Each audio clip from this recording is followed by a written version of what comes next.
isso aí, pessoal. Estamos começando mais um programa Peripatéticos aqui pela Rádio Cantareira FM 87.5 e também pela Estilo Web Rádio. Eu sou Rafael Norberto e vou com vocês na próxima hora, trazendo sempre o melhor do pensamento filosófico, reflexões e discussões. E você pode entrar em contato pelo WhatsApp institucional da Rádio Cantareira, o 11 3921 7586, ou pelo e-mail radiocantareira@gmail.com, ou ainda diretamente comigo pelo e-mail rafaelnorberto@hotmail.com. E hoje eu tenho a honra de receber o professor, o mestre, o doutor Ronaldo Trindade, mestre em História Social pela Unicamp, doutor em Antropologia Social pela USP, professor pela Impax e mantenedor da Trindade Cursos Livres. Eu tive a honra de ter sido aluno durante a minha graduação em História e com toda certeza trago aqui uma pessoa que eu tenho muito carinho e admiração. Seja muito bem-vindo ao programa Peripatéticos, professor... Oi, Rafael. Primeiro dizer que eu adorei o nome do programa, quero agradecer pelo convite, quero também falar da minha felicidade em revê-lo, né?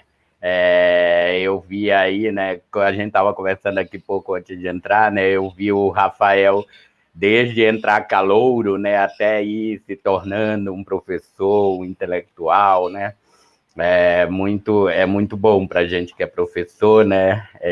Entrar em contato com os ex-alunos, ver os rumos que eles trilharam, tá bom? E agradeço pelo convite, estar aqui, dizer que é sempre um lema que eu tenho comigo, né? A um aluno eu não nego nada. Então, sempre que meus alunos me chamam para fazer qualquer coisa, eu estou disponível, né?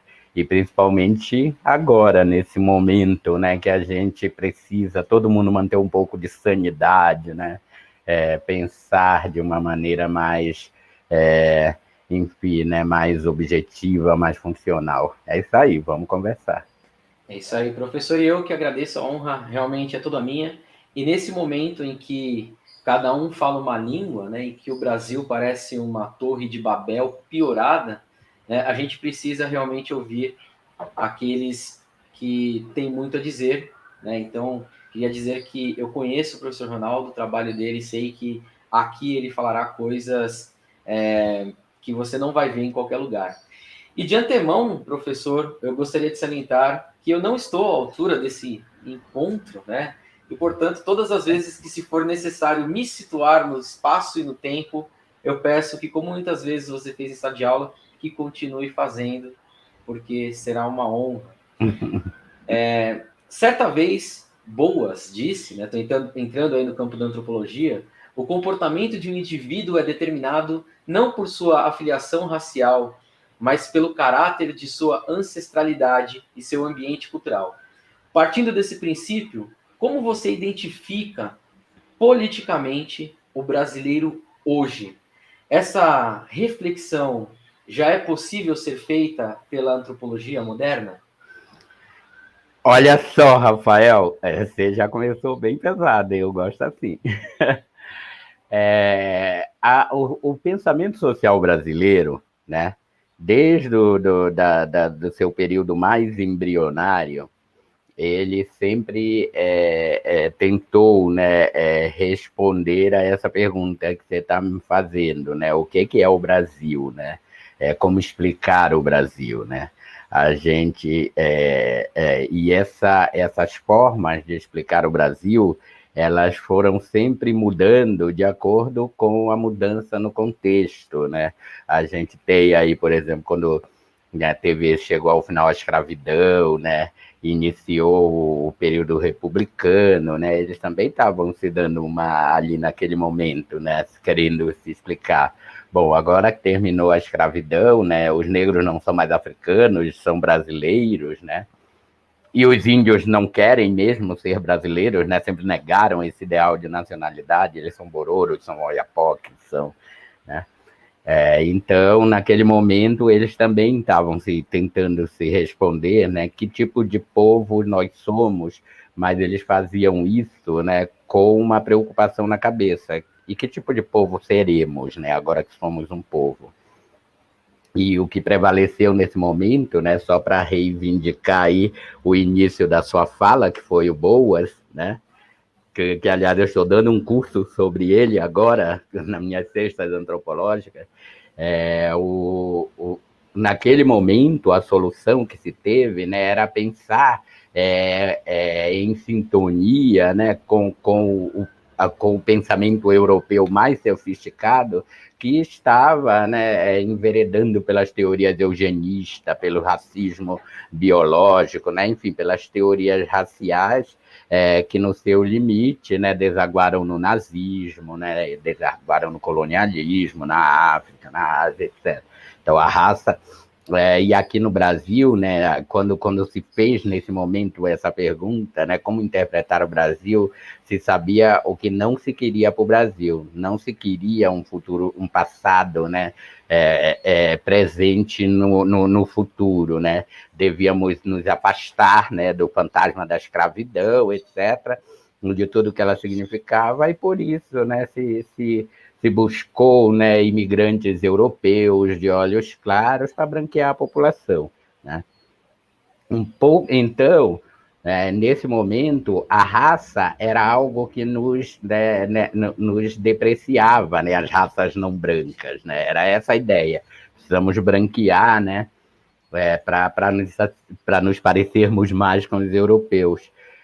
Com o Gilberto Freire, que faz talvez a leitura mais bem, né, o projeto de interpretação do Brasil mais bem elaborado, né, que é o Casagrande Senzala, que, aliás, Gilberto Freire foi aluno de mestrado do Boas, lá na Colômbia, em Nova York, né? E na contramão, né, seguindo o que o Boas tinha feito lá nos Estados Unidos, né, que é desnaturalizar, né, essa ideia evolucionista de raça, o Boas diz, olha, você nunca vai poder comparar, né, as diferentes sociedades, né, os diferentes modos de vida por meio da ideia de raça, né?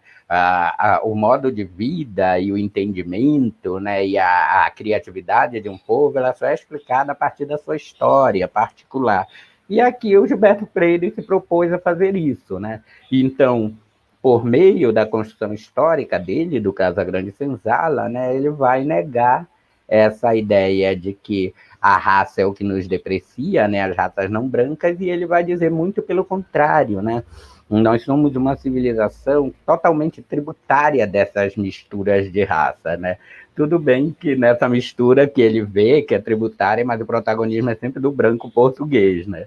E tudo bem também, né, que ele viu a senzala de dentro da Casa Grande, né? Algumas pessoas... mas para mim isso não invalida o trabalho dele, porque para mim é a primeira explicação cultural consistente da história do Brasil.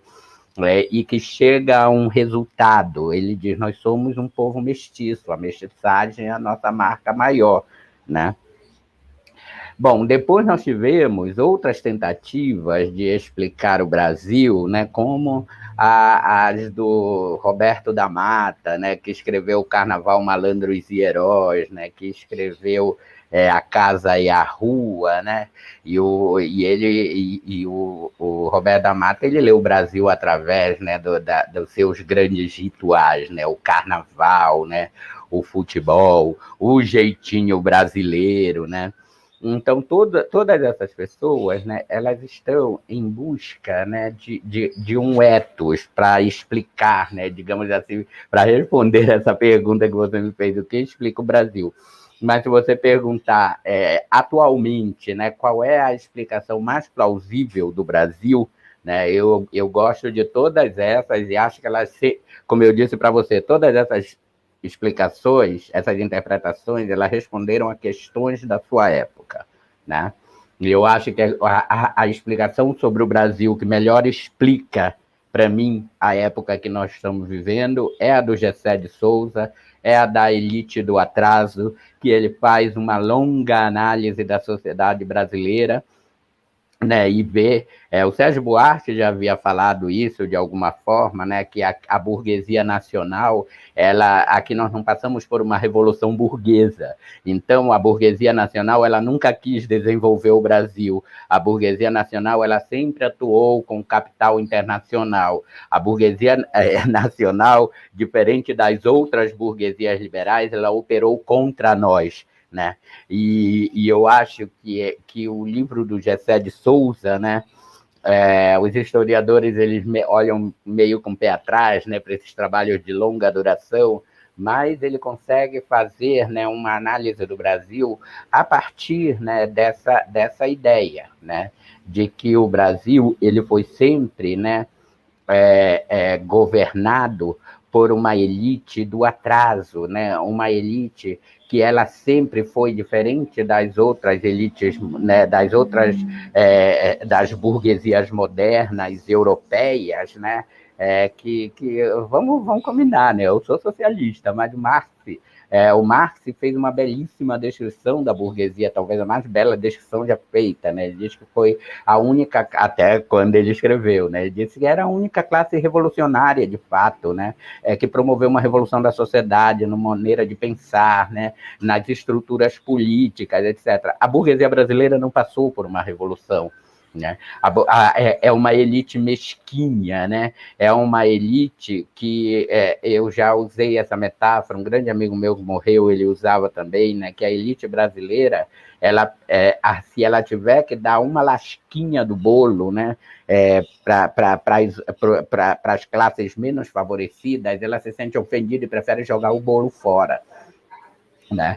Então, eu gosto de todas as explicações, né, antropológicas sobre o Brasil, né? E claro, quando a gente diz, né, uma interpretação sobre o Brasil, a gente está falando de forma heurística, a gente está usando um tipo ideal. Um país do tamanho do Brasil, com tantas diferenças internas, sociais, culturais, né, que o atravessam, é impossível de ser lido de uma maneira só, né? E todo olhar ele é um recorte. Esse recorte ele não está na realidade. Esse recorte ele é nosso, é a gente que cria esse recorte. Então, dentro desse recorte, eu acho que quem melhor explica o Brasil, né? Hoje, a explicação que a gente mais precisa hoje do Brasil, ela é a do Gessé de Souza. A gente tem que entender que é um modelo histórico de longa duração, né, e que não tem funcionado, ou melhor, tem funcionado para uma parcela muito pequena, né, mas que não é de interesse da nação. A elite brasileira, diferente das outras elites, ela trama contra o nosso desenvolvimento. Muito bom, né? Então, é como se fosse uma elite europeia que fez ali as revoluções burguesas e que lá elas eram revolucionárias. E aqui, na E verdade, lá o liberalismo existe, né? Aqui, por exemplo, a pessoa, quando você diz que você é liberal, né, na Europa, por exemplo, você vai ver as nações europeias, elas legalizaram o aborto muito cedo, muitas delas descriminalizaram as drogas. Sabe por quê? Porque eles levam a sério a ideia do liberalismo. Aqui no Brasil, eles só pegaram a ideia do mercado, liberalismo só para o mercado, né? Mas é um liberalismo que ele atua em pautas morais, ou seja, isso é um arremedo da ideia de liberalismo, né? Ela não combina. Inclusive, eles se acham, aqui no Brasil, eles se acham no direito de criticar o coração do liberalismo, né? Eles, por exemplo, aqui no Brasil, o povo diz, né, que alguns americanos não entendem o liberalismo. Eles que fundaram a ideia de liberalismo, né? Perfeito. E com muito custo a gente consegue manter ali uma CLT, né? Bom, o Brasil, desde seus E não primórdios, consegue mais, né? que já está aí quase chegando ao Não seu consegue fim, mais. né? E o Brasil, desde os primórdios, ele sofre com problemas políticos, sociais, econômicos, de ordem ética e moral, conforme já falamos. E, no entanto, a partir de 2018, com a conturbada polarização política, né? Então, prisão do Lula, facada do Adélio, a concretização da vitória de Jair Bolsonaro, em seguida, uma pandemia global, né, com o Covid-19. a desigualdade no Brasil, claramente, ela fica ainda mais exposta, né? E na sua avaliação, como somatória a todos esses problemas, né, o que contribuiu mais para o fracasso no combate da pandemia à Covid-19 aqui no Brasil? Bom, vamos pegar a sua pergunta por partes, porque tem várias coisas nela que me interessam pensar, tá? Primeiro, eu acho que toda vez, tá? Isso é um alerta para os nossos ouvintes. Toda vez que você vê a imprensa oficial, ela unida em torno de algumas expressões, você desconfia dessas expressões como um construto ideológico, né? Que de acordo com vários filósofos e filósofas, né, da atualidade, não é um discurso que classifica uma situação, é um discurso que funda a classificação que ela diz nomear, tá? Então, vamos pensar assim, toda vez que você ouvir a palavra polarização, tá? A palavra polarização, ela não está na sociedade. A palavra polarização, ela está na boca dos meios de comunicação. E nós bem sabemos a quem servem os grandes meios de comunicação no Brasil. Nós sabemos que a imprensa toda brasileira, isso é uma abominação no mundo inteiro, acha isso abominável. Toda a mídia brasileira está na mão de umas 5 ou 6 famílias, né? E é por isso que ela tem tanta influência. Assim. Então, por exemplo, e eu adoro ficar mostrando as contradições que eles mesmos criam, né? Por exemplo, 2020, o discurso era o PT acabou. A menos de um ano depois, é o da polarização. Aí você fica sem entender. Mas como assim? O partido acabou ano passado? Agora ele está polarizando, quer dizer... Ou seja, são construções ideológicas, né? Quando você vê ideias assim, por exemplo, Folha de São Paulo, JB, o Globo, o Estadão, todos dizendo assim, o risco PT, o risco Lula, o mercado. Desde quando o mercado tem boca para falar por si, né? O que a gente tem que entender é que esses meios de comunicação, eles são, na verdade, funcionários da Fiesp, funcionários do agronegócio brasileiro, que não têm interesse em democratizar, né, a produção, não tem interesse em democratizar. Agora, aí uma outra coisa, né, o risco PT. Vamos pensar no que é o risco PT, né?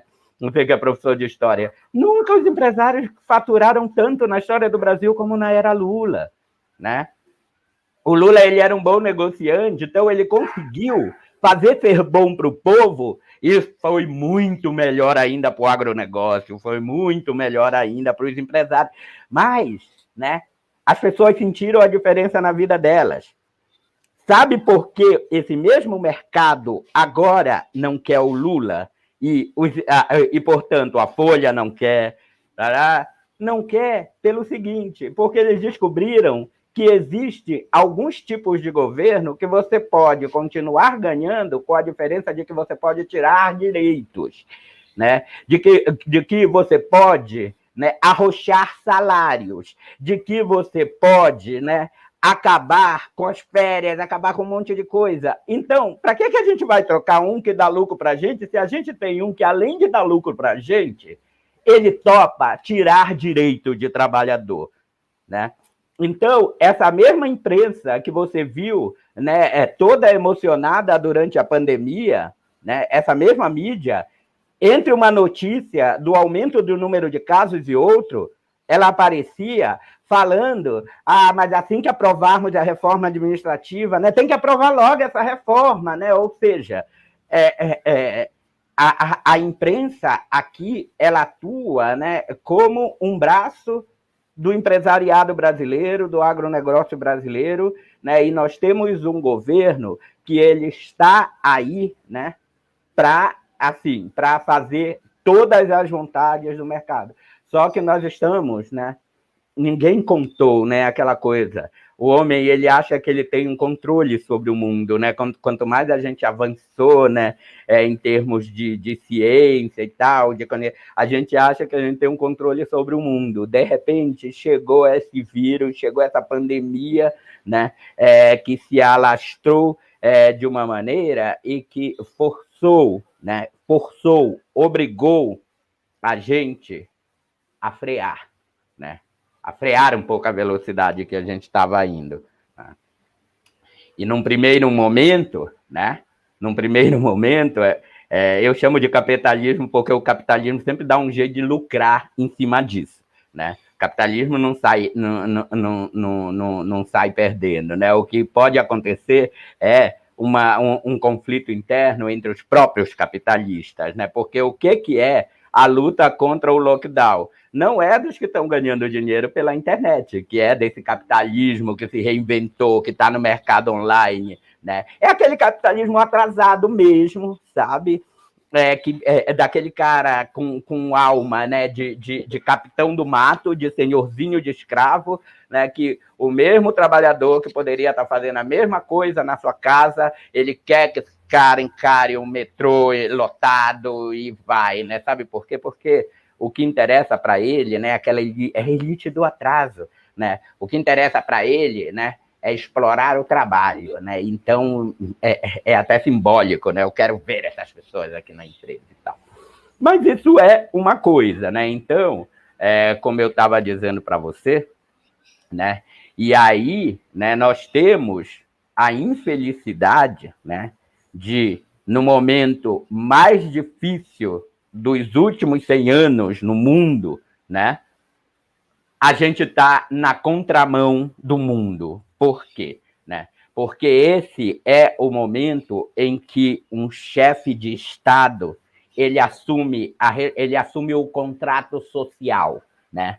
Porque o que é o contrato social? Por que existe um presidente da República? O que é uma democracia representativa? É quando, por meio do voto, eu passo para ele a autoridade para que ele, né, assuma o controle da minha vida e da de todo o brasileiro. E ele vai ter uma máquina e ele vai ter um salário para isso, né? Portanto, a função última de um presidente é cuidar da vida dos brasileiros. E nós estamos passando por essa pandemia com um presidente que não está nem aí para a vida dos brasileiros e ele vai fazer de tudo para manter, né, os lucros dessa elite do atraso, né? Então, é muito preocupante isso que a gente está passando, tá? É muito mesmo, mas agora, né, isso foi uma análise, né, política sobre o Brasil, mas é necessário uma análise socioantropológica dessa pandemia, né? Tem uma série de coisas, né, que vieram à tona, uma série de questões, né, que são questões que nos atravessam no dia a dia, mas que na pandemia elas ganharam outros tons, né? Como, por exemplo, o Brasil é uma sociedade machista, o Brasil é uma sociedade racista, o Brasil é uma sociedade classista, o Brasil é uma sociedade transfóbica, o Brasil é uma sociedade LGBTfóbica em geral, né? O Brasil é um país, né, em que é mentira que a vida é o bem máximo, né? Então, todas essas coisas, né, elas são vividas no cotidiano, né? Como, por exemplo, a gente não sabe como é que está vivendo, né? Por exemplo, as mulheres prostitutas, as travestis que se prostituem nas calçadas, né? Ou então as mulheres negras da periferia, né? Que geralmente criam os filhos sozinhas, né? E muitas vezes fazendo, né, faxina na casa dos outros, né? Explodiu a diferença entre as crianças pobres e as crianças, né, de uma classe superior melhor, né, e a gente a gente meio, né, sem respostas ainda de como vai lidar com isso, né? Explodiu aí, né, o desrespeito pela classe dos professores, né? Na medida que foi explicitado aí para a sociedade, né, o desrespeito que há por essa classe, né, uma classe que não foi colocada como prioritária para receber vacina, mas ainda assim, né, principalmente aqui em São Paulo, que é um dos piores salários de professores, né, do Brasil, professores do ensino básico, médio e fundamental, né, explodiu também, né, o desrespeito, né, pela vida dos seus próprios parentes, né? Uma vez que tem um monte de jovem aí, né, que, enfim, tem pai, mãe, velho em casa, avó, né, e foi se meter em aglomeração, trouxe doença que matou toda a família e tal. Então, tem um monte de questões, né, que estão nos fazendo pensar, né, que, diferentemente, né, do que todo mundo estava falando, não, mas essa pandemia, ela não respeita a classe, ela não respeita a raça, respeita sim, né? Quem está morrendo mesmo, as pessoas que vão para o Einstein, 5% delas morrem, né? As pessoas que estão morrendo, elas estão morrendo por falta de atendimento, por falta de leito, né, porque já acumularam uma série de problemas de saúde mal resolvidos, etc, etc, né? Enfim, e o que é mais preocupante nisso tudo, né? E para mim, talvez, não sei, você quer interromper? Eu posso. Não, por favor, Né? tá Para mim, uma das extremamente interessante. coisas mais assustadoras do que a gente está vivendo, mas eu consigo entender como antropólogo, né? Mas isso não me deixa melhor, é a descrença nos projetos da ciência, né? Sabe por quê? A gente das ciências sociais, da antropologia, né? A gente sempre insistiu na tecla de que a ciência, né, elas sempre operaram, né, em prol de projetos hegemônicos de sociedade, né? Então, a ciência, ela também está povoada de ideologia, né? O Eduardo Vieira de Castro, ele chegava a dizer, olha, se a razão não está, se o capital não está sempre com a razão está sempre com o capital, né? Porque a ciência e tal é tudo, né, hoje em dia, né, tudo visando, né, as pesquisas para as farmácias ganharem milhões, né, o investimento em pesquisa só se vai ter retorno e tal, né. Então, a ciência, ela sempre, na minha, né, uma determinada ciência, ela sempre foi enviesada, ela sempre se prestou aos interesses de uma classe, etc, etc. E eu acho que, ao fazer isso, ela se colocou em posição de ser questionada enquanto real detentora da verdade, né? E mais, assim, a gente está vivendo também uma época, né, que, assim, com pós-estruturalismo, com Foucault, com Deleuze-Guattari, etc., não dá mais para falar de verdade, né? A gente fala de como as coisas vieram a ser pensadas como verdade, né? Porque, enfim, né, a verdade, a definição da verdade é sempre algum grupo que está num lugar de poder e autoridade, né, para definir, sejam os cientistas, sejam os médicos e tal e tal. Então, tem todas essas coisas, né, mas a gente costumava ter um consenso, né, que, tirando essas perspectivas sociológicas, essa crítica e tal, né, tinham alguns setores da ciência que eles eram inquestionáveis, né? Que eram basicamente aqueles que dizem respeito, né, a gerir a vida, né? Quem está trabalhando para salvar vidas, né? É quem está pensando em vacinas que vai salvar vidas, né? Então, esse é exatamente o campo da ciência que não é bom que ele seja ideologizado, né? E o que foi acontecendo, né? Tem algumas coisas que até hoje eu não sei explicar, por exemplo, para você, né? Eu até hoje ainda não entendi essa ideia de terra plana, né?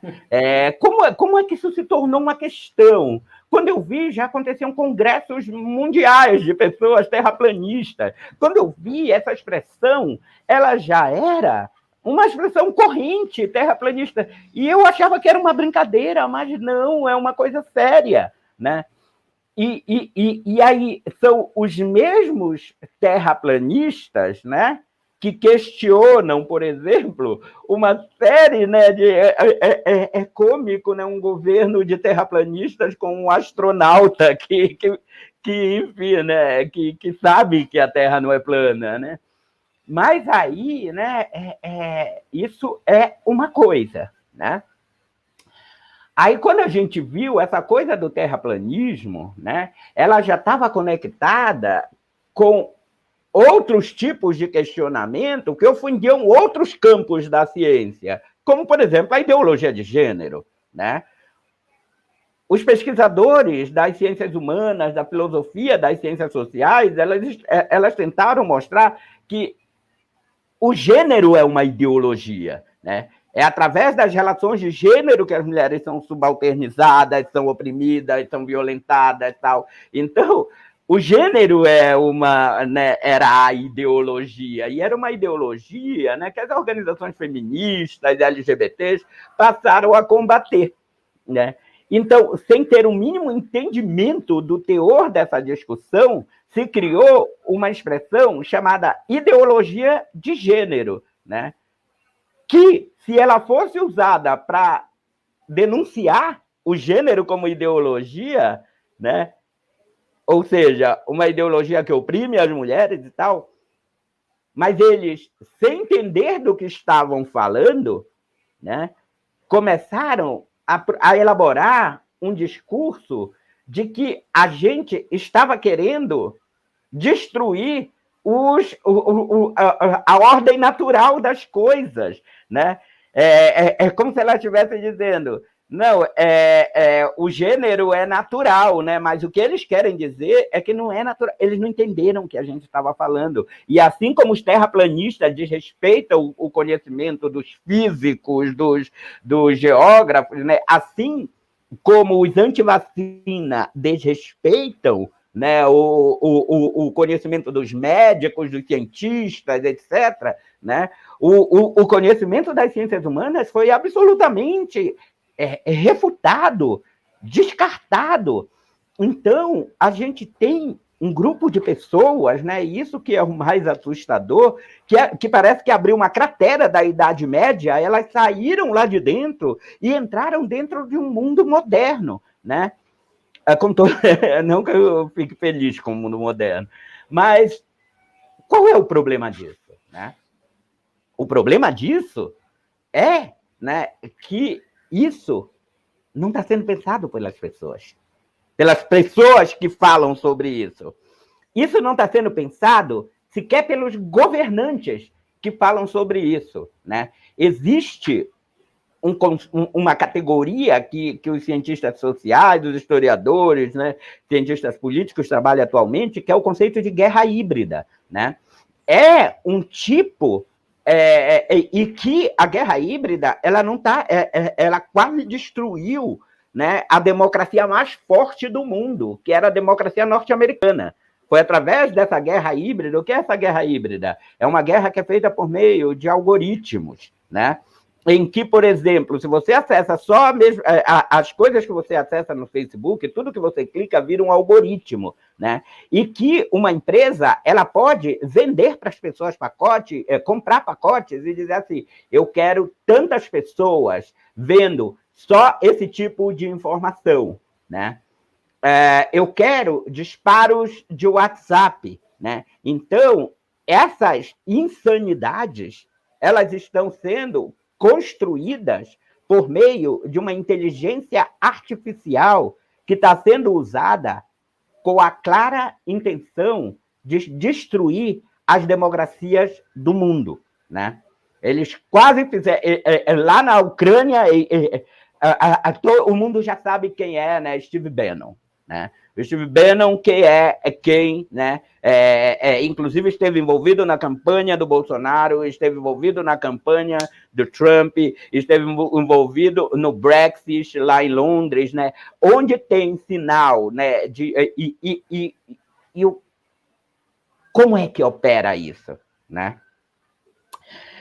Eu sempre digo para os meus alunos o seguinte: olha, o fascismo ele não está lá fora, não. O fascismo está dentro da gente, tá? O fascismo ele está dentro de nós. O nosso exercício diário é expulsar o fascismo de dentro de nós, né? O racismo está aqui, o machismo, a homofobia, né? Porque essas coisas são estruturantes, né? Elas são estruturantes. O racismo é estrutural, a homofobia é estrutural, né? O ódio de classes aqui no Brasil é estrutural, né? Então, o fascismo está dentro da gente. O que essas empresas fizeram foi alimentar o fascismo das pessoas, né?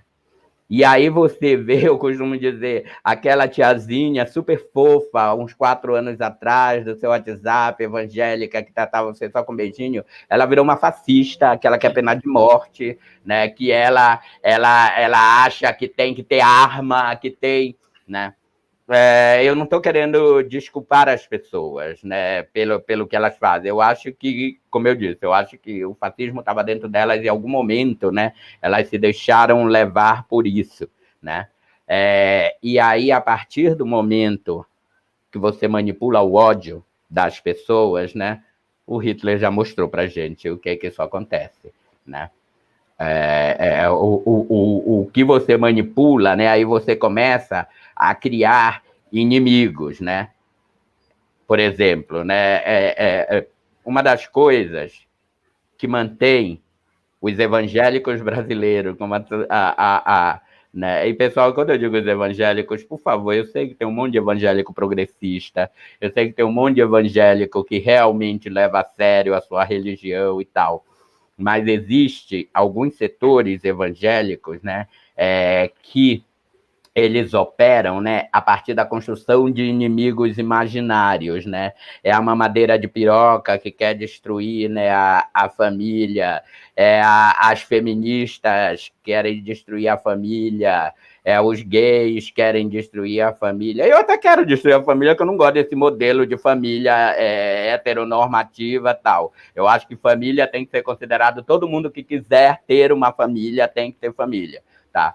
Se alguém me perguntar, você é contra a família heteronormativa e tal, eu digo, não sou contra. O que eu sou contra é que elas queiram ser o único modelo de família disponível, né?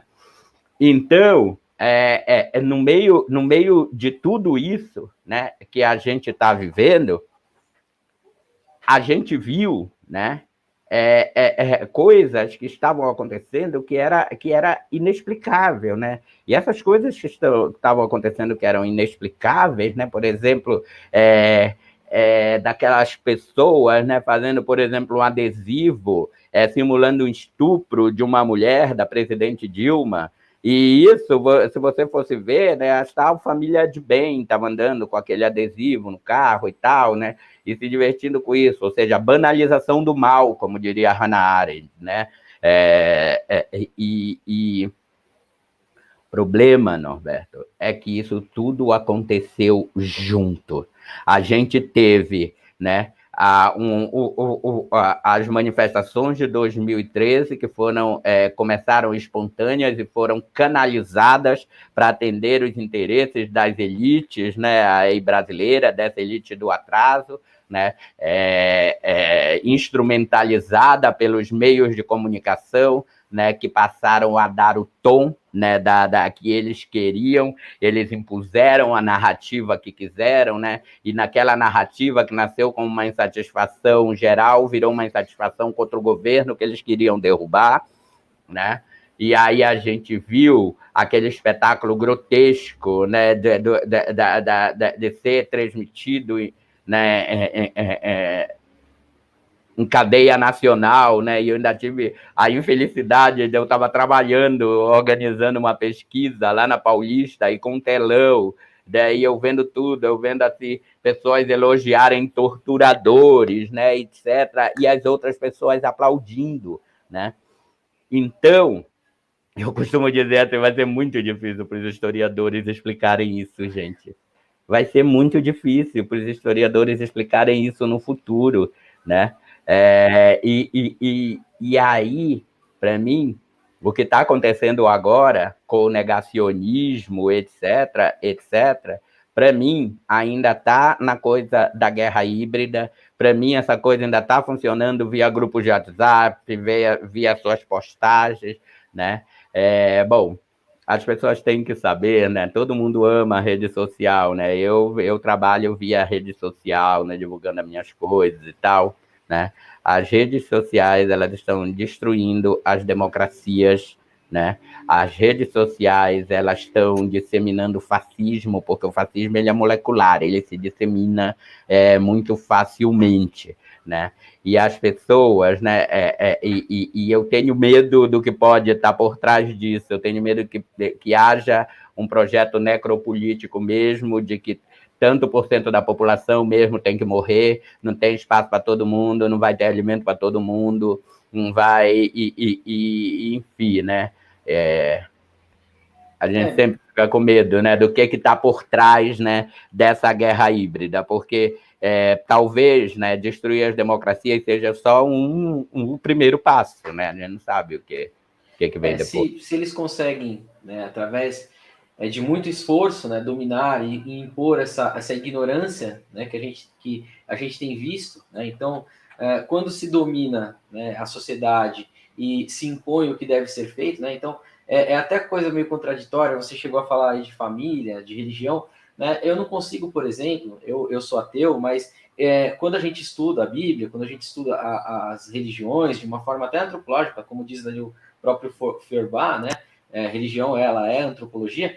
Eu não consigo ver a dinâmica entre o evangélico ou o cristão que defende armas, que defende tortura. Algo errado não está certo ali. É aquele negócio do cara que vai defender torturador e ele é cristão. Ou seja, a Bíblia, ela é um livro de difícil interpretação, né? E aí o protestantismo veio, falou para você, você pode ler e interpretar na sua casa, só que esqueceu de falar para as pessoas que elas precisam estudar também, né? Que elas precisam saber o que de fato está inserido dentro dessa que também tem uma coisa que é muito difícil aí, né? Que por exemplo, era o que eu ia falar, esses pastores, né, que eles negociam os votos dos seus fiéis com os políticos, né? Ou, por exemplo, uma das coisas que mantém o Bolsonaro muito seguro de um segundo turno é o fato de que as igrejas evangélicas, que ele faz todas as concessões possíveis, são todas fechadas com eles, né? Então, as igrejas evangélicas, elas operam, né, por meio do diabo, né? Do diabo, assim, o diabo está sempre lá fora, né? O diabo está... Então, ela opera construindo uma série de inimigos, né? Então, tem os gays, que são os inimigos da família, tem o Lula, que quer acabar com a moral, então, né, você cria nada melhor para manter um grupo coeso quando você cria a imagem, né, que esse grupo ele está sob ataque, né? Então, isso deixa eles mais unidos, né? Enfim, né? Existe toda uma performance no âmbito desses cultos, né? Que leva a isso. Mas eu continuo dizendo, né? A minha avó era evangélica, ela era adventista do sétimo dia, e eu convivia com outras pessoas evangélicas. Eu acho que a coisa está radicalmente diferente de como era, né? Parece que se transformou num projeto de poder, né? Um projeto de poder que você vê aí, né? As igrejas com televisão, com emissoras de televisão, rádio, né? Enfim. Mas a questão, como eu disse, né, é que talvez as pessoas elas estejam sendo duplamente vítimas desse processo, né? Porque pensando também antropologicamente, as religiões evangélicas nas periferias elas chegam onde o Estado não chega, sabe? Por exemplo, a mãe que tem um filho que está viciado em crack, né, que está passando por uma série de problemas, que não tem, o Estado não oferece uma clínica, um atendimento médico, psiquiátrico para atender esse rapaz, a última saída dela é levar ele na igreja, né? E se em algum momento ele parar de fumar crack, porque ele frequentou a igreja, aí ela vai levar para a igreja ela, a família toda, o marido, a irmã dela, etc, etc, né? Porque acaba que a igreja cumpriu para ela uma função que o Estado deveria ter cumprido, né? A lógica é muito parecida, né? Quando, por exemplo, né, uma mãe, ela está com uma mãe que mora numa periferia. Eu estou pegando o exemplo do filme Notícias de uma Guerra Particular, do João Salles, né? E uma mãe que ela está com o filho, né, precisando de atendimento médico, ela vai, se ela levar para o SUS, o filho vai morrer sem atendimento, aí o que ela faz? Ela vai com o traficante, ela fala para o traficante, você pode comprar o remédio dele? Aí ela diz assim, eu sei que eu estou vendendo meu filho para o tráfico, mas o que eu vou fazer? Eu vou deixar ele morrer? Então, a lógica é muito parecida, né? Onde o Estado ele se faz ausente, né? Outras vozes vão ocupar esse espaço, né? E nem sempre, né, com objetivos meramente, né, de altruístas, né, de caridade, né? Vai fazer isso pensando em construir, né, um projeto de poder mesmo, né? Aí você vê as igrejas se disseminando pelas periferias, né? E aí você vai culpar, né? Você aquela pessoa vai dizer, eles estão aqui pela gente, vocês não estão, entendeu? Então o nosso problema é estrutural mesmo, e isso nos joga nas mãos, né? Nos joga nas mãos de uma bancada evangélica que acaba direcionando os rumos da política. E para uma bancada evangélica, se um lockdown tira as pessoas da igreja, então tem que ser contra o lockdown. E se é contra o lockdown, né? E se é a favor do lockdown, não vai passar, né? Porque a nossa estrutura política, burocrática, ela nos colocou reféns de bancadas. Então tem a bancada do boi, a bancada da bala, né? A bancada da Bíblia, né?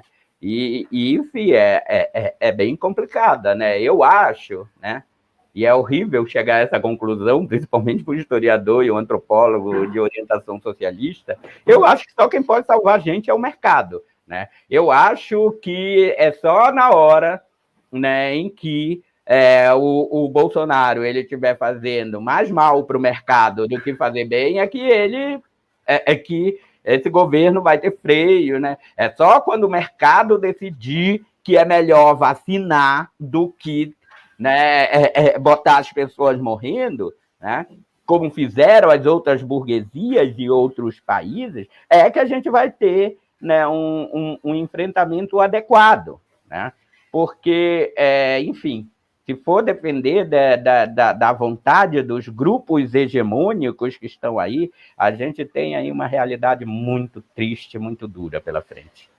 Bom, já citamos, inclusive, que o negacionismo ele parece, no Brasil, ser imposto pelo governo, né, para bancar essa ignorância como uma forma de dominar mais fácil a população. Inclusive, uma forma fácil de perceber isso é um astronauta, conforme você citou, né? O problema não é um governo que tem um astronauta, é um astronauta que aceita fazer parte de um governo tão retrógrado. Queria te fazer uma pergunta, já te trazendo um pouco para o presente, professor. Você enxerga a longo prazo crimes por parte do governo federal no tratamento da pandemia, né? E se realmente o STF ele impediu o governo de agir? Olha só, eu acho, eu não sei, mas isso que eu vou falar é muito achismo, assim. Eu acho que em algum momento o capitalismo internacional vai obrigar esse governo a agir de forma adequada por essa pandemia, porque a gente vive num mundo global e interligado. Se você não acabar com essa porra aqui no Brasil, sabe, vai acontecer, né? Você não vai poder fechar os aeroportos do Brasil, porque o Brasil é um dos países que faz mais exportações no mundo. O Brasil é o país, né, porque a gente tem essa burguesia desigual, que mais tem turista pelo mundo inteiro. Então, assim, os países todos, eles não vão querer ficar com seus aeroportos ad nauseam fechados para o Brasil, né? Porque no mundo globalizado isso não funciona, alguém vai entrar lá, alguém vai levar, né? O caso da nova cepa lá em Londres, que obrigou o governo londrino a cancelar qualquer voo do Brasil e está proibido, foi de um casal brasileiro que chegou lá, né, com essa nova variante, né? Então eu acho que em algum momento, né, e aí eu já te diria mais, eu acho que quase tudo que aconteceu nas últimas décadas foi o capitalismo internacional que estava por trás, né? E eu acho que quando o capitalismo internacional entender, né, que um país de dimensões continentais como o Brasil, né, afundando de Covid é um risco para o mundo, talvez, né, aí haja uma condução melhor, né? Mas é isso, porque eu acho que isso precisa vir de fora, que, como eu disse, a nossa elite é a elite do atraso. A nossa elite ela não está nem um pouco preocupada, né, com essas mortes, né? A gente viu o exemplo disso, né? O Brasil chegando, né, todo dia quebrando recorde de morte. A gente teve ontem uma série de manifestações pelo fim do lockdown, né? Enfim, né? E a gente ainda tem que passar também, né? Olha só, a gente está tão carente, a gente está tão afim de alguém que fale em nossa defesa, né? Que a gente fica caindo em farsas como dessa médica do Centrão, né? Que ela sempre foi super afinada com o pensamento bolsonarista, né? Que ela, na verdade, quando ela foi para lá, né, ela já foi meio, né, sabendo de toda a proposta dela, deu alguma coisa errada na negociação e não foi ela, né? Aí ela ganha, né, ela carreirista como ganha a mídia, né? Aí a Globo News coloca a mulher para ficar dando 4 horas de entrevista, né? Ela é a grande aposta, ela era a grande aposta do Centrão. Foi uma negociação mal feita entre Bolsonaro e Centrão, né, que fez com que essa mulher, né, não entrasse, e aí ela sai, para não perder a viagem, né, ela sai como uma grande heroína que não quis sacrificar, tal. Imagina, ela é das pessoas, ela é do grupo lá do Centrão, né, que faz essas campanhas contra o isolamento, entendeu? Aí a gente fica tão refém que eu via as redes sociais, né, todas comovidas, né, com o que teria acontecido. Eu nem sei se aconteceu mesmo isso ou não. Eu sei que esse povo é retardado, mas eu sei muito bem, né, que assim, não foi de uma hora para outra que essa mulher caiu no gabinete do Bolsonaro e não foi de uma hora para outra que sabe? E aí a gente fica vivendo dessas tramas armadas, né, pela mídia e tal. O que torna tudo mais desesperador, que você nunca sabe o que realmente está acontecendo, você sempre tem versões de versões, né? E, enfim. Estou aterrorizando as pessoas. Não, muito bom. Que, inclusive, vai de encontro, né, o que a gente vai falar agora, né? Que antropologicamente também, né? As mudanças nos cenários eleitorais, né? Do voto do Cabresto até os dias de hoje, né? A tecnologia mudou, né? Mas parece que algumas pessoas insistem a querer conduzir, né? Essas eleições. As fake news, né? Por exemplo, elas antropologicamente já podemos dizer que a internet ela decide mais uma eleição do que uma Globo News, do que uma CNN ou de outras mídias de rádio, jornal ou televisão? Eu acho que todas as mídias já fizeram isso no seu determinado momento. Agora é a vez da internet, né? A gente sabe, pessoal, aqui no Brasil, né? Falar uma coisa para você. A história do Brasil ela pode ser lida através de golpes, tá? Em última instância, foi um golpe que tirou o Brasil da mão dos índios, né? Foi um povo chegando de fora, armado, né? Que expulsando, matando, foi um golpe, né?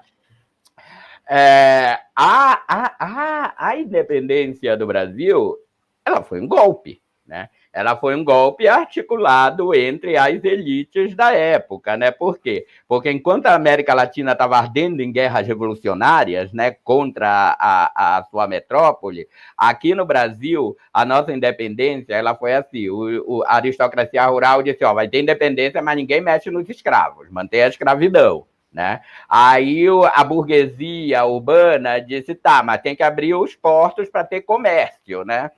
Aí a família a real portuguesa diz, tá, então se a gente vai fazer independência, fica na mão de alguém da família, né? E na contramão, né, das repúblicas democráticas que surgiram no Brasil, o Brasil reviveu, né, os últimos suspiros do do absolutismo monárquico português aqui, né?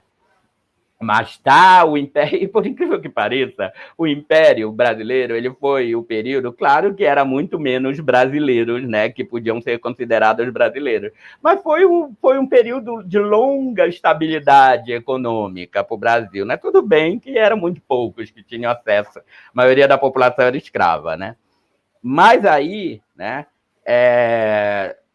foi um golpe que depois Dom Pedro II, porque Dom Pedro II, né, já tava muito evidente, né, que a escravidão chegaria ao fim, estava se discutindo, né, a possibilidade de uma reforma agrária no Brasil para que todo escravo que fosse receber, né, a carta de alforria tivesse direito a um lote de terra para começar a vida, né?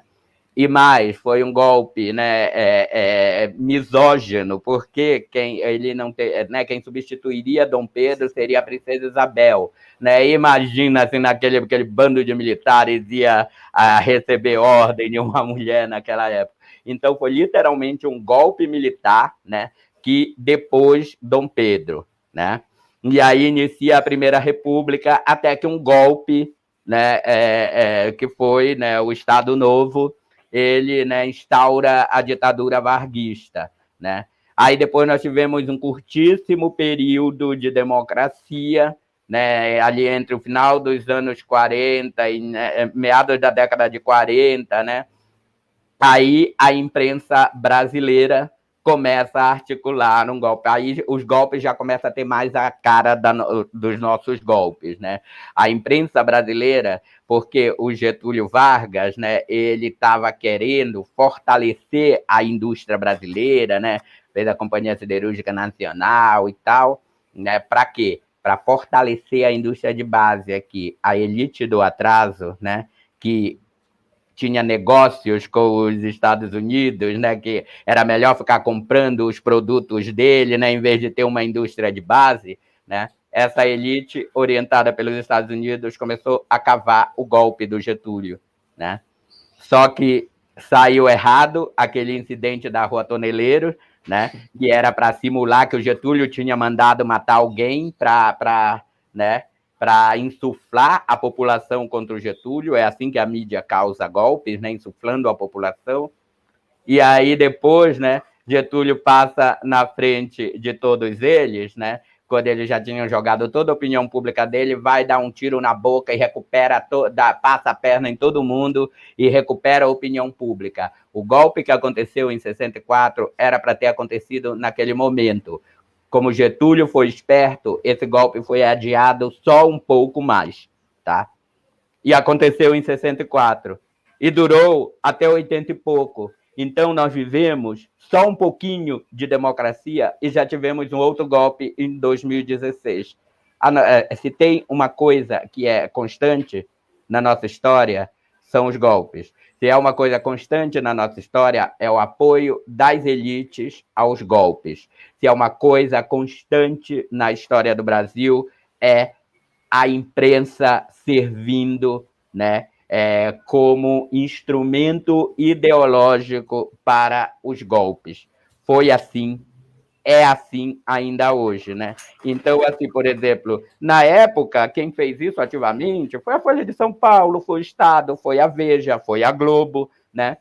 Agora que a gente tem internet, eles continuam fazendo isso, só que agora nós temos muito mais gente trabalhando aí na empresa dos golpes, né?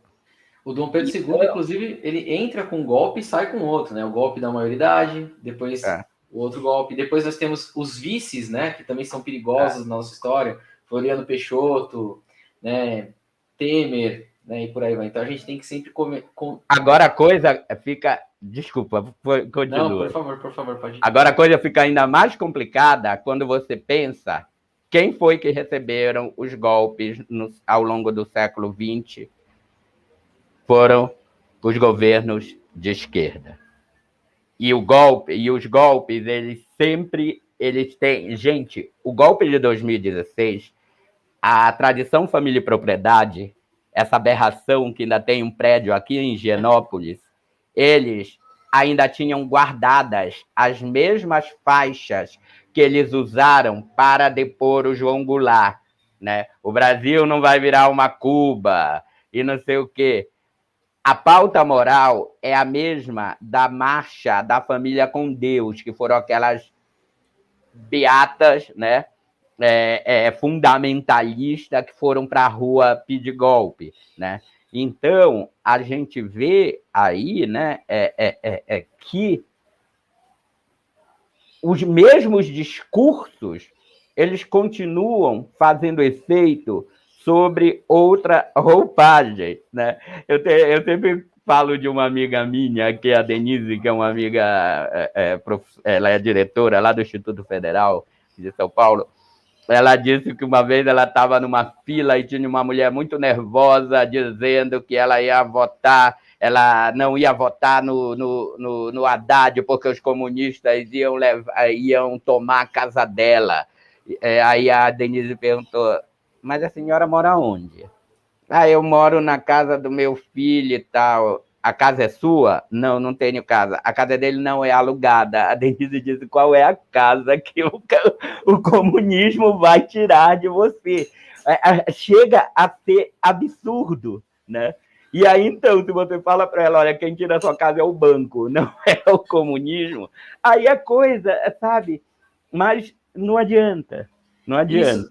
Isso está exposto no imaginário, né? Até uma pergunta que eu acabei pulando aqui por causa do tempo, mas eu acho que ela é importante. Por que no imaginário brasileiro, uma pessoa pobre que não tem propriedade, ela se vê como alguém de direita? Eu sei a resposta, mas é tão bonito ouvir você falando que eu prefiro que você nos traga essa ideia. Eu acho sinceramente, né, que um país com baixíssimo, né, a educação no Brasil ela é muito deficitária, né? A gente tem uma distribuição muito desigual dos bens culturais, né, dos acessos à ciência e tecnologia, né? Aqui no Brasil imperou, né, desde o Fernando Henrique Cardoso, esse modelo neoliberal de educação, né? Eu me lembro que a Eunice Durran, que era a secretária de Educação do Fernando Henrique, né, ela foi minha professora no departamento de Antropologia, né, e eu já vi ela dizendo a educação pública, ela não é o ensino superior público, ele não tem que ser para todos. Ele tem que ser para uma elite pensante e tal. A gente tem que ter, né, universidades que vão formar gente para o mercado de trabalho e tal, né? Então, claro que a Eunice Durran, ela nem de longe, né, porque ela era uma antropóloga, pensadora, ela tinha uma perspectiva neoliberal de educação, né, porque ela achava que tinha que disseminar em universidades particulares e tal, né. Mas, enfim, né? E foi exatamente essa estrutura que o governo Lula aproveitou quando ele trouxe, né, os planos de financiamento para que, né, famílias pobres, pessoas pobres possam entrar na universidade, né, e tal. Enfim, né? E também, como o Lula né, ele tinha também essa noção, né, de que a educação é uma tecnologia muito poderosa, né? Então, se você quiser minimamente deixar as pessoas menos reféns, né, desses falsos ídolos, né, dessas mentiras que às vezes são tão frágeis, né? é isso, é investir em educação, é disseminar cultura para as pessoas, né, é dar acesso para que as pessoas adentrem, né, os espaços de produção de conhecimento, né, enfim, é inserir essas pessoas, né, dentro de universos de relação, né, em que elas não sejam presas tão fáceis, né, desses discursos mal intencionados, né, e tal. Mas agora, tirando isso, né, eu acho que o brasileiro tem uma síndrome de Estocolmo que é impressionante, né?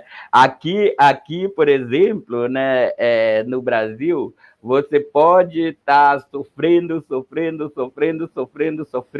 e continuar, né, apaixonado pelo seu sequestrador, né? Porque a ideia do pobre de direita, né? O pobre de direita é a síndrome de Estocolmo, né? Porque, assim, se você tem um rico de direita, né, aquilo está completamente adequado. A direita, ela privilegia, né? Ela garante os privilégios dele. Agora, um pobre que ele, né, tem essa adoração pela direita, e ele sabe, toda vez que entra no supermercado, né? Eu vi aquele criminoso do Guedes falando, né? Até tirando sarro com a cara da população, dizendo que quando ele entra no supermercado, as pessoas agradecem ele, né? Então, assim, como é que alguém pode acreditar nisso se você entra diariamente no supermercado? E como explicar que tem alguém que acredite nisso? Né? Porque tem, né? Então, é isso, né? Eu acho que a gente está vivendo um momento, tá? Em que os discursos autorizados, né, a falar a verdade, eles se tornaram apenas mais um discurso no meio de uma série de outros discursos.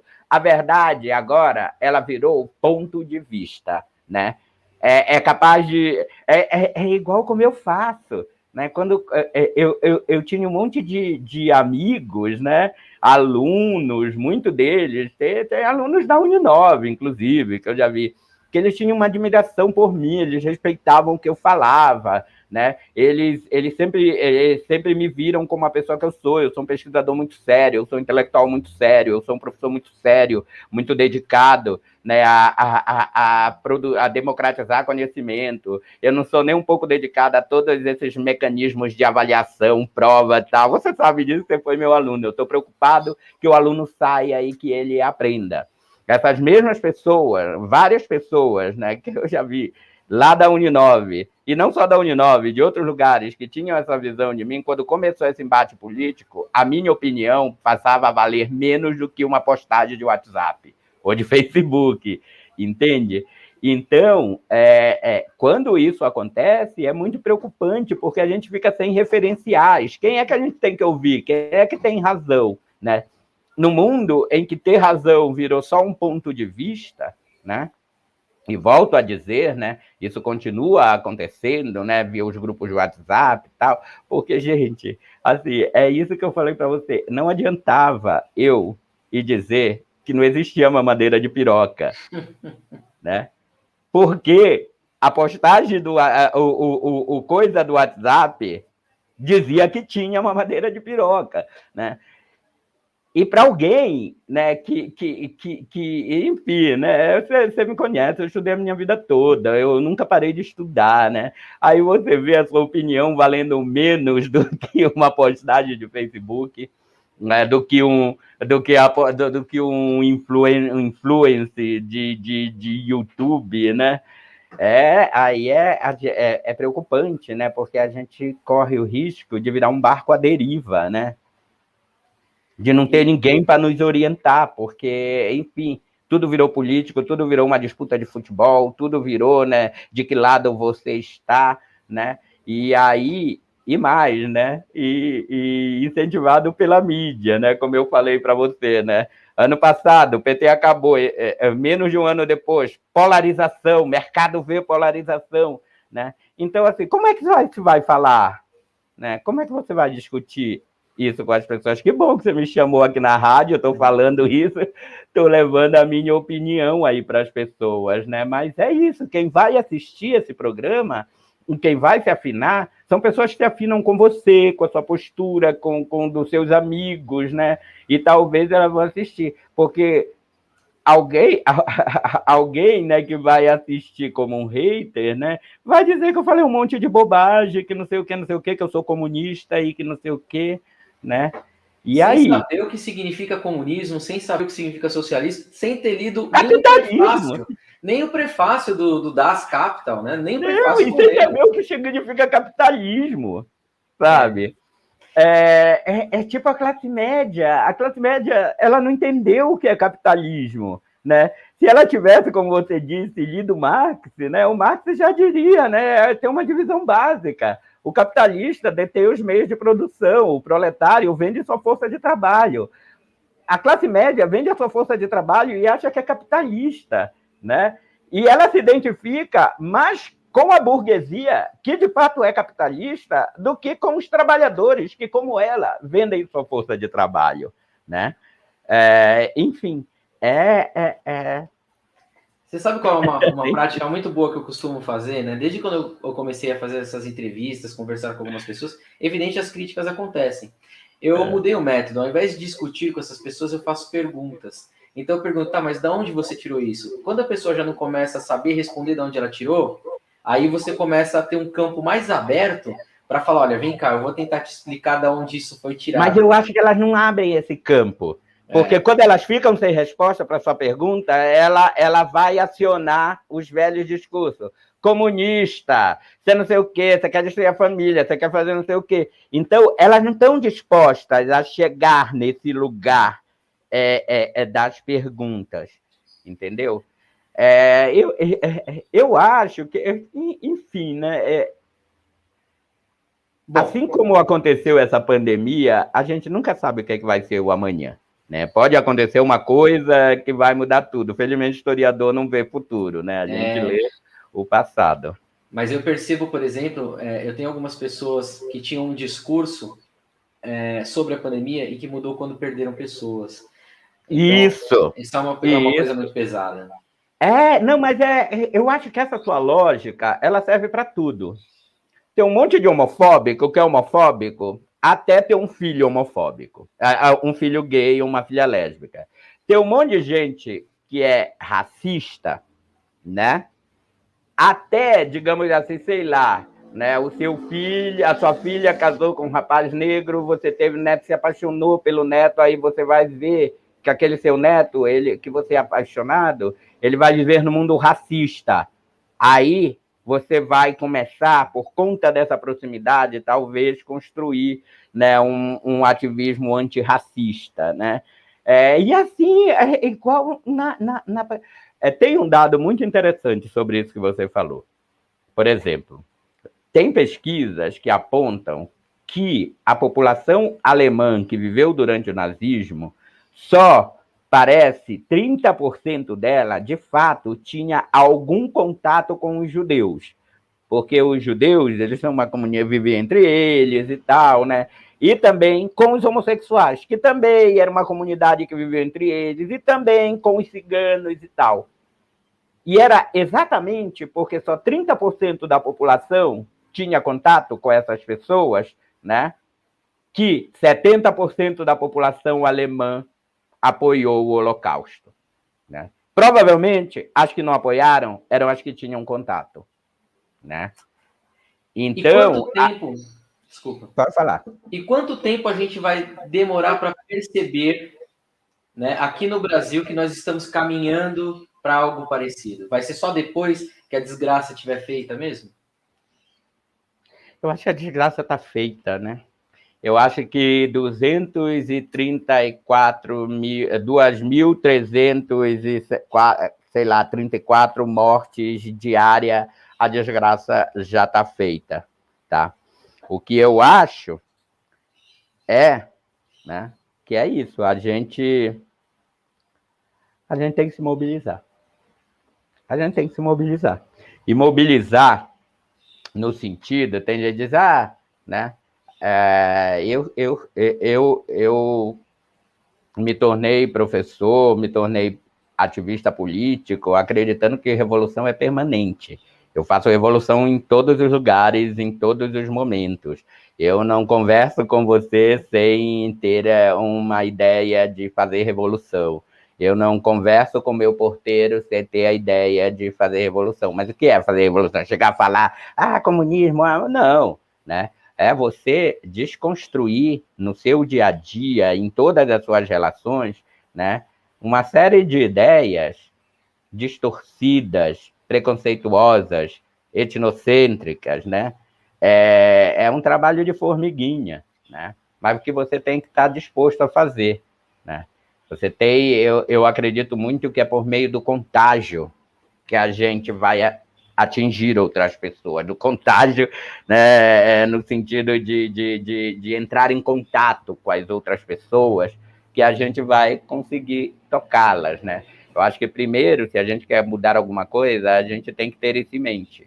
Não é uma coisa, eu vou para passeata tal dia, eu vou para carreata, eu vou fazer uma postagem. Não, a revolução é permanente, a gente tem que fazer revolução o tempo todo. E revolução não é necessariamente pegar em armas, né? É revolucionar ideias, é revolucionar conceitos, é revolucionar modos de vida, né? Sempre com a ideia de que é preciso combater o fascismo, né? E o fascismo você não combate só na manifestação ou numa postagem na internet. Você primeiro acorda todo dia, faz um exercício para não ser fascista, né? Ouve toda vez que alguém disser que você é racista, que você disser que é homofóbico, não questione que você não é. Se alguém disse que você é, sabe? Esse é o primeiro passo, né? Para a gente conseguir se fortalecer, né? E principalmente, eu acho que a gente tem que construir pontes e não muros, tá? Esse negócio de ficar todo mundo no seu grupinho, né? Todo mundo na... Não, a gente tem que construir pontes, né? Mas também cuidado com quem você sai dando a mão, né? Ninguém solta a mão de ninguém. Não, cuidado com quem você anda dando a mão, né? Eu acho que a gente tem que articular lutas, né? Eu sempre digo assim, eu não sei porque tem só a parada gay, tem a parada das mulheres, tem a parada dos índios. Eu acho que podia ter uma parada que tava os gays, as mulheres, os índios, os negros, os operários e todos aqueles que sofrem opressão por conta do capital, né? Então, se a gente, de fato, conseguir, né, superar o que nos né, distancia, né, e operar, né, montar coletivos mais amplos, né, e entender que a sua luta como professor não é diferente da luta do ativista do Movimento Sem Terra, que a sua luta como bancário não é diferente da luta do gari, né? E que você que está lutando, né, contra o racismo, você pega logo carona e luta contra a homofobia, contra o machismo. Quando a gente conseguir, né, e isso eu chamo de fazer pontes e destruir muros, tá? Eu acho que é assim que a gente tem que fazer. Eu procuro sempre aliados entre os evangélicos, por isso sempre eu estou falando, eu sei que tem evangélico progressista, né? Eu procuro aliados lá entre os movimentos indígenas, entre os movimentos LGBTs, porque é isso, né? Se a gente não entender, né, que né, esse clima, né, todo de destruição ele está nos atingindo, né, nós não vamos conseguir resistir a eles individualmente, nós temos que resistir coletivamente, tá? Então é isso, nós temos que aprender. A Judith Butler, uma autora que eu gosto muito, ela diz o seguinte: nós temos que aprender a articular as nossas precariedades.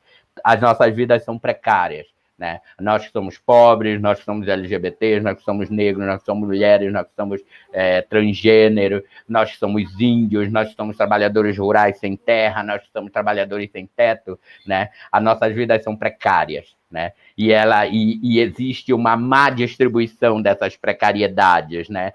Todas as vidas são precárias, mas, né, algumas vidas são precárias com atendimento no Albert Einstein, né? Outras vidas são precárias para se deixarem morrer, né? Então é isso, a gente tem que entender que é por meio, né, de uma união, de uma articulação, né, de um respeito à causa do outro, né? Uma das coisas que eu concordo que as minhas amigas feministas elas falam muito, né? Que é, por exemplo, não pode ter o esquerdomacho, né? Não pode ter aquele cara, né? Que ele vai explicar para a mulher o que é feminismo. Não pode ter o branco que vai explicar para o negro o que é o racismo, né? Então, se você é homem, você tem que aprender com uma mulher o que é feminismo. Se você é branco, você tem que aprender com um negro o que é o racismo. Entendeu? É isso, é a minha ideia de sociedade, é o projeto que eu procuro disseminar. E é perfeito, vou até fazer um comentário aqui que recentemente a minha esposa ela é geógrafa também, né? E recentemente eu vi ela conversando com umas amigas e ela falou que ao longo do tempo ela conseguiu me condicionar, né?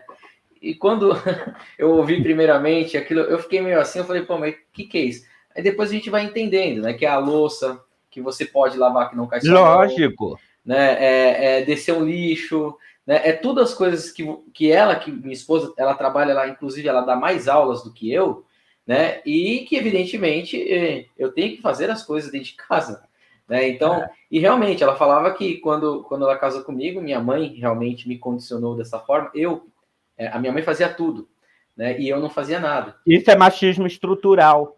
É machismo estrutural. As mães, elas, por conta desse machismo estrutural, elas criam filhos machistas, né?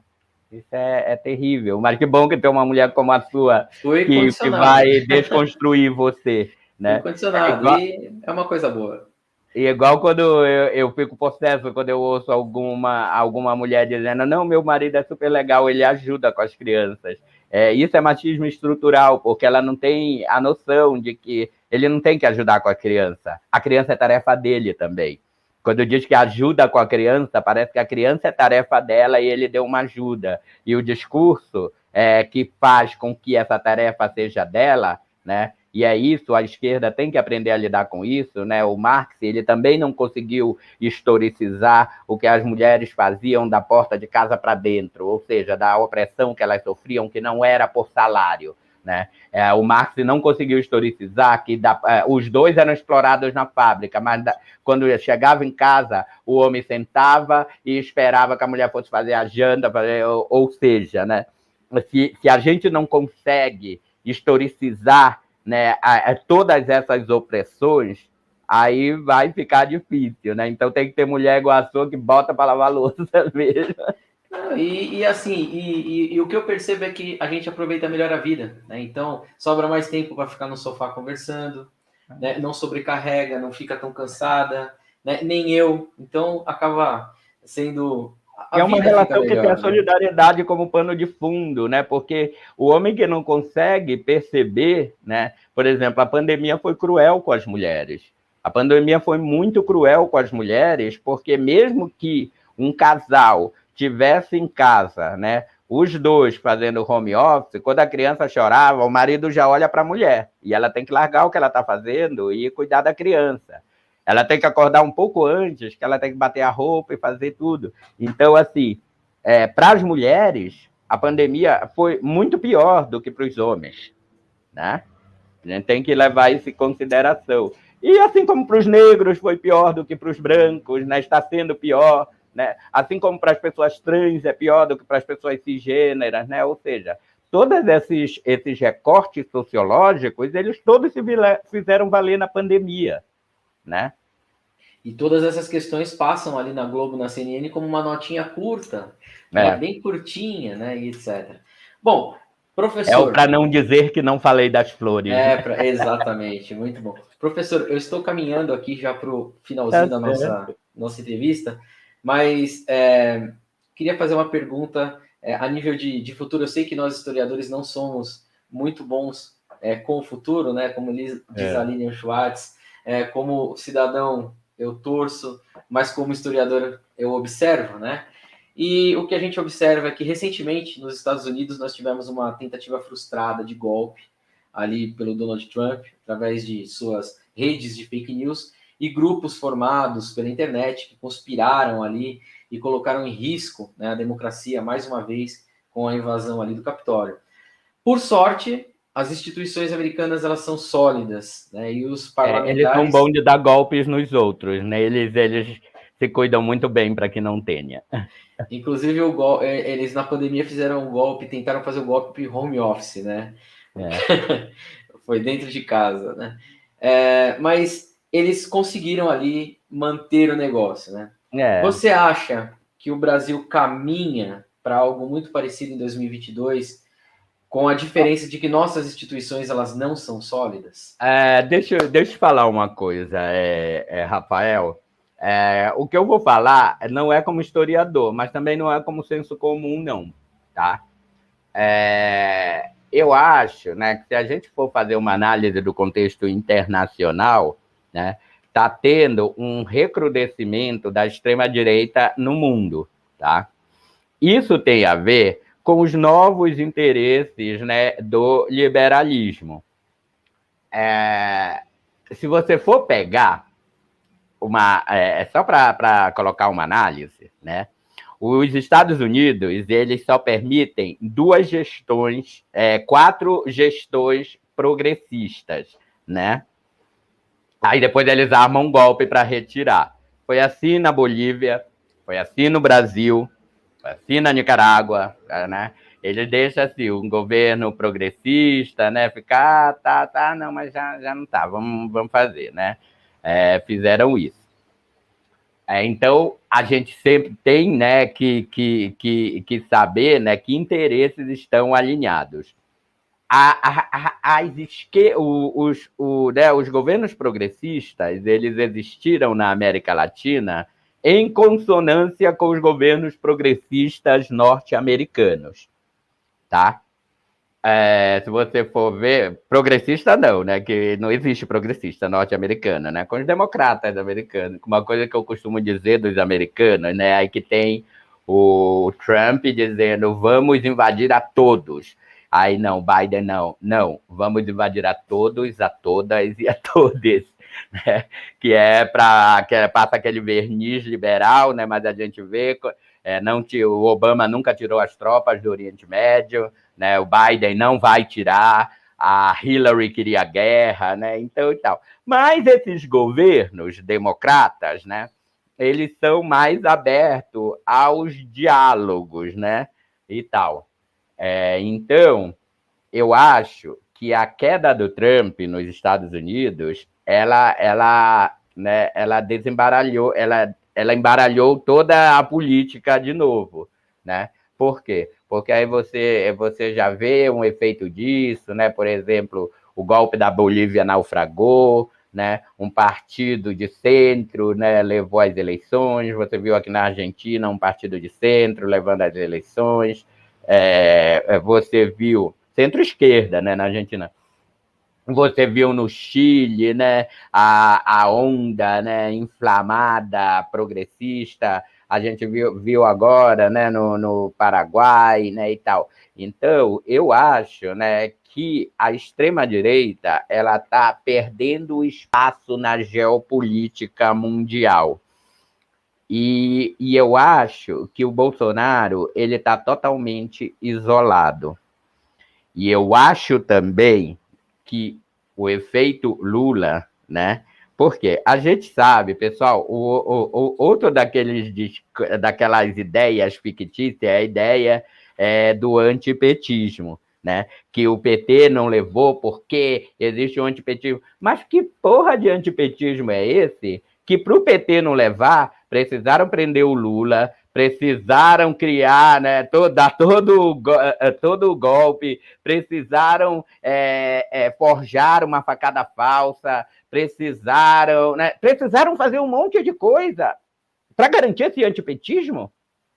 Será que esse antipetismo, ele também era real? Ou é mais um daqueles casos que é um discurso que funda a realidade que diz descrever? É tipo assim, eu falo 1000 vezes que tem antipetismo, como está aparecendo, né, a Folha dizendo, mas o mercado não quer o PT, o mercado não quer o PT, o mercado não quer... Aí, algum momento, isso vai entranhar na população, né?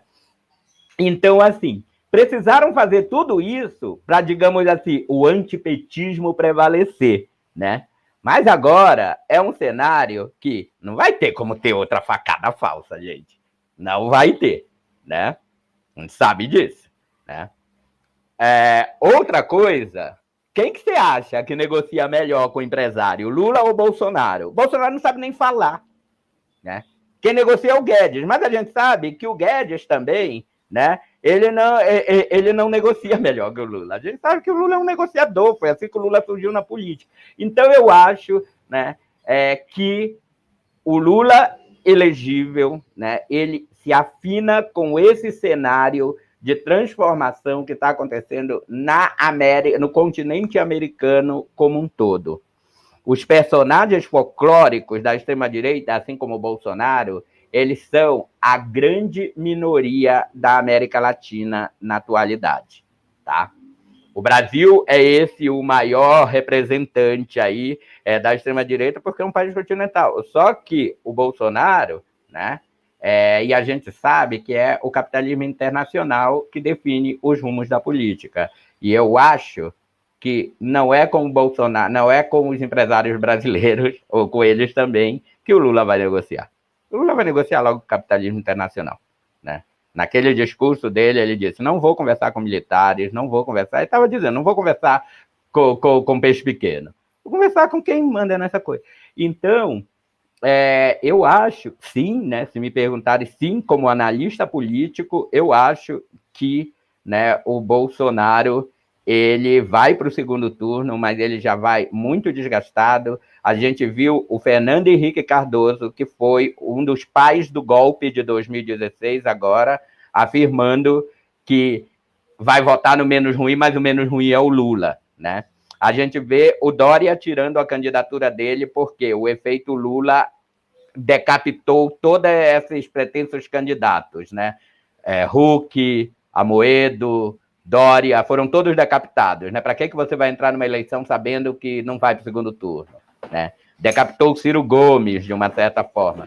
Então, eu acho, né, que a gente, né, mais do que ano passado, nas últimas eleições, né, onde aconteceu tudo aquilo, né, se criou a Lava Jato para prender o Lula, para tirar ele das eleições, né, enfim, se articulou, né, uma facada falsa para o Bolsonaro, desculpa, uma facada falsa, todo mundo sabe, né, e então, né, se articulou tudo isso, e isso garantiu que o antipetismo vencesse. Que antipetismo foi esse que precisou que fizessem tudo isso, né?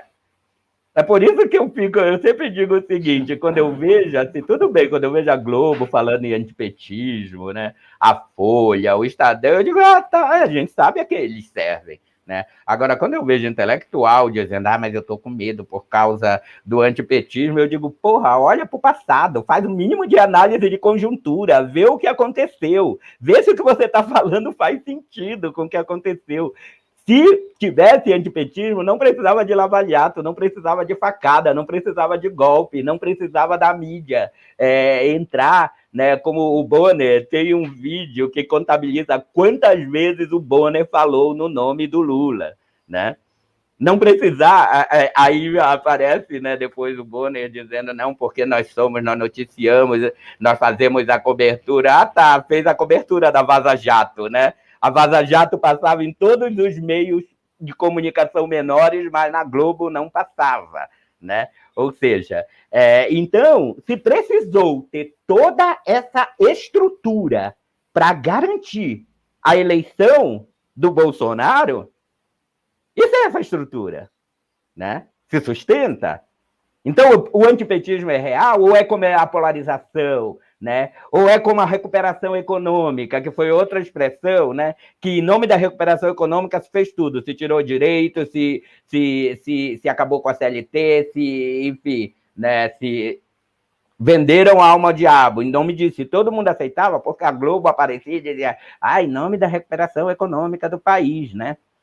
Recuperação. Alguém parou para. Quanto é essa dívida? Quanto ficou do governo anterior e tal? Né? Não faz, né? Então, eu acho que essas coisas elas não funcionam mais. Tá? Eu acho que a cartada já foi dada, os cartuchos foram queimados, não vai surgir uma outra pessoa como o Moro para tirar o Lula das eleições, né? Não vai, não tem como, né? Então, eu acho, sinceramente, né, que para vocês que estão desiludidos por aí, né, com o que a imprensa está dizendo, o risco Lula, o risco PT, o antipetismo, não sei o quê, balela, apostem, façam campanha. A gente está muito mais perto do que nunca esteve de acabar com esse governo de morte, tá? Esse governo que promove uma gestão da morte, né? Então, a gente está... E mais, a gente teve um dia de discurso do Lula, a realidade social, política e econômica desse país ela foi virada do avesso. O Bolsonaro está em campanha desde 2018. O Lula, com um dia de campanha, conseguiu tudo isso, né? Então, apostem. Não acreditem nessa história de que o antipetismo, o medo... Isso é a gestão da morte, ela opera primeiro pela gestão do medo, tá? Ela quer produzir o medo. É por isso que se fala, né, no mercado como essa coisa. Olha, o mercado está com medo, entendeu? Então é isso. Eu acho, eu sou otimista e eu estou em campanha contra esse governo, né? Enfim, o meu lema em qualquer eleição que o Lula estiver concorrendo contra o Bolsonaro, eu vou votar no Lula. Em qualquer candidato que estiver concorrendo contra o Bolsonaro, se não estiver o Lula, eu vou votar nesse candidato, tá? Então é isso. Eu fiquei muito aliviado em ouvir, né, no seu discurso ali, que o Bolsonaro chega no segundo turno enfraquecidíssimo. Sim. Né? E eu torço para que isso aconteça, de fato. E gosto da mesma opinião de que qualquer um que vá com o Bolsonaro também tem o meu voto. Como é que vai sustentar? Por exemplo, a gente sabe que a facada teve que acontecer porque ele caía 2 pontos a cada debate, né? E sem facada? E como é que vai justificar que não vai para o debate? Né? Então, assim, e se ele vai para o debate com o Lula? Você já pensou? Então, assim, eu tenho, sim, muita fé. Eu fico muito bravo quando eu vejo pessoas que estão pensando naquela coisa. Gente, é só pensar assim. Se a imprensa brasileira ela está te induzindo a alguma coisa, vai pelo outro lado. Vai pelo outro lado. Se ela está dizendo que tem antipetismo, vai pelo outro lado. Se ela está dizendo não que... Sempre pelo outro lado, tá? A saída é sempre no caminho, né? Se você vê a imprensa brasileira defendendo, é cilada, Vino. E a minha última pergunta e a pergunta do meu temor, né? Bolsonaro enfraquecido no segundo turno, sendo um capitão do exército, tem força para ganhar num tapetão e impor um golpe, um militarismo ou alguma coisa? Olha, eu acho o seguinte, é preocupante porque nem na ditadura militar o Brasil tinha mais militares infiltrados na máquina pública. Nem na ditadura militar. A Dilma falou isso, como é que vai devolver esses militares agora todos para o quartel? Mas eu sempre também, né, achei uma coisa, os militares, eles são a cadela do mercado. Conquista o mercado, eles calam a boca dos militares, né? Os militares existem para manter, desde a Revolução Francesa, os militares existem para manter a propriedade privada intacta, né? Então, eles são só a cadela do mercado. Então, o que a gente tem que fazer, e eu acho que é o que o Lula sabe fazer muito bem, é negociar com esse maldito desse mercado, né? E é isso. A partir do momento que isso está decidido, né, os militares, eles são isso. Eles são a cadela do Estado, né? Então, o Bolsonaro, ele acha que ele está jogando com isso, né? E, inclusive, ele já tomou medidas impopulares com o mercado para fortalecer, né, os militares, porque ele vai apostar a força disso. Mas, se o mercado não quiser, não tem militar, não tem Bolsonaro, não tem ninguém, entendeu? E é isso. Tem que negociar mesmo com esses caras. Tem que ir lá, o Lula tem que ir negociar com a Fiesp mesmo, com o agronegócio. E o Lula, ele chega com estatística, ele já chega lá com as planilhas, olha como o mercado lucrou comigo, olha como o agronegócio. Fala aí, quanto vocês lucraram com o Bolsonaro? O que eles lucraram com o Bolsonaro foi só retirada de direitos. Foi isso. Eles pararam de pagar direitos de trabalhadores, né? trabalhador não podia mais processar, não tem mais direitos, né? Mas tirando isso, né, olha só o que aconteceu, as grandes indústrias automobilísticas vazaram do Brasil, né? Você acha que isso é bom para o mercado? Né? Não é, né? Não é. Em algum momento eles vão ser convencidos disso. Eu sei que eles são idiotas, a burguesia brasileira é idiota, né? Elite do atraso. Mas em algum momento eles vão ser convencidos disso. Né? Muito interessante. Professor Ronaldo, eu poderia ficar aqui 4, 5 horas conversando. Com certeza terão outros convites para outros programas que nós temos aqui na emissora. Foi uma honra, né, conversar com você, uma satisfação pessoal produzir esse documento histórico, né, que talvez mais para frente muitas coisas se concretizem. Pela rede, isso aqui já a gente teve um papo muito gostoso aqui, mas principalmente foi um papo preocupado com o nosso país, né? Preocupado com o rumo da população, né? E é isso. Exatamente. Uma pancada. Pode me convidar para os próximos. Com certeza, uma pancada de cultura a cada resposta, a cada posicionamento. Né? Mais uma vez, professor Ronaldo, mestre em História Social pela Unicamp, doutor em Antropologia Social pela USP, professor pela Impax, mantenedor da Trindade Cursos Livres. Professor, muito obrigado pela sua participação no Peripatéticos, né? Com certeza uma das melhores conversas que eu já produzi aqui. E eu não posso deixar o senhor ir embora, né, antes de pedir para que o senhor forneça informações sobre os seus cursos livres, né? E também seus contatos aí, para que as pessoas tenham o mesmo privilégio que eu tive de ter aula com um dos melhores, com certeza. Obrigado. Né? Olha só, eu tenho uma empresa de cursos online, né, que ela era uma empresa de cursos presenciais, né, mas aí aconteceu a pandemia, aí acaba que eu comecei em março do ano passado. Eu comecei nos 2 primeiros cursos, iniciou a pandemia e eu mudei o formato e virou cursos online, tá? Então, eu ofereço cursos na área de antropologia, de história, na minha área de pesquisa, que são os cursos na área de gênero e sexualidade. Tem muitos cursos de filosofia, né? Foucault, Judith Butler e tal. Dá uma olhadinha nas minhas redes sociais, tá? O Instagram é ROONY Trindade, tudo junto, é o Rony Trindade, no Instagram e no Facebook, Ronaldo Trindade, que eu estou sempre divulgando os meus cursos lá, tá bom? Todos os meus cursos têm certificado, eles normalmente cada um tem 6 horas de duração, né? São séries que são 4 encontros mensais sempre, e é isso, então, né? Bom, quem me conhece sabe que eu tenho muito amor pelo que faço. Quer aprender humanas, quer saber um pouco mais sobre antropologia, eu recomendo o curso do professor, com certeza eu tive aulas com ele, aí foi um grande prazer, minha formação, muito eu devo a este homem aí que está conversando, e desse privilégio dessa conversa. Professor, muito bom conversar com você de novo.